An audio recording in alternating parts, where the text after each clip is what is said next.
For generations now, people like you and I, we've been wanting and aspiring to drive iconic machines that were created, driven and enjoyed by people who came before us.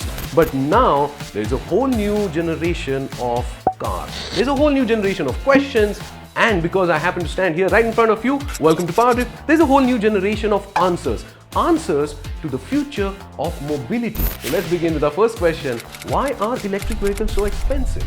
Well, let's start there where the buck stops. Now, 40 to 50% of an electric vehicle cost is actually just because of the batteries.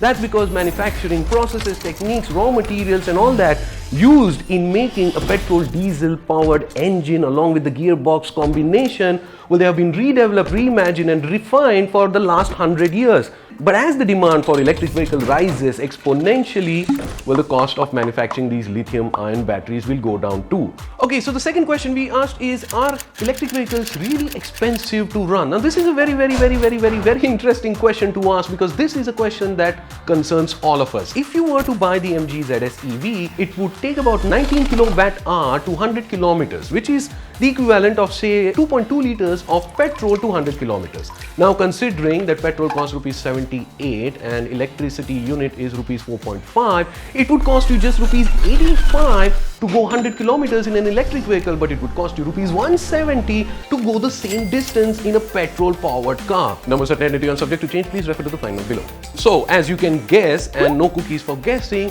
running an electric vehicle over its lifetime is a much cheaper affair than running a petrol or a diesel car. Well, if you happen to install a solar charging station in the future at your house, well, then the charging costs also go down to zero. It's simply battery packs, electric motors and suspension that you really have to take care in an electric vehicle. The third question is, where do I charge an electric vehicle? Most of the manufacturers are going to allow your electric vehicle to be charged at a simple wall socket, but then that will take 16 to 19 years of charging. 16 to 19 hours of charging. So as everything improves and as we look at a bright future, well, you could charge the electric vehicles at many places. At least let's hope for that. Today, if you buy an electric vehicle, you could charge it at your house, you could charge it in your garage, in a parking lot, or on the designated charging stations created by, let's say, MG, if you have an MG ZS EV, or one of those that is installed by the government. It's pretty simple, guys. I mean, let's not fret over such a question. Let's fret instead over a question like, are EVs the future? We know for sure that EVs are the future. There is no going back. The caravan is only going in that direction. It's over, guys. My take is this.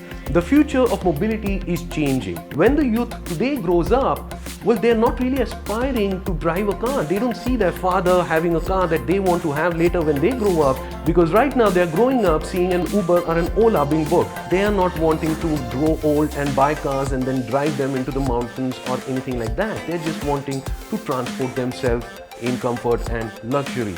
So if you are one of those who wants to adopt the future, I suggest you go ahead and make the switch as early as possible. I, for one, am very excited, not just for the MG ZS EV, but also for the future that you and I commonly share. Goodbye.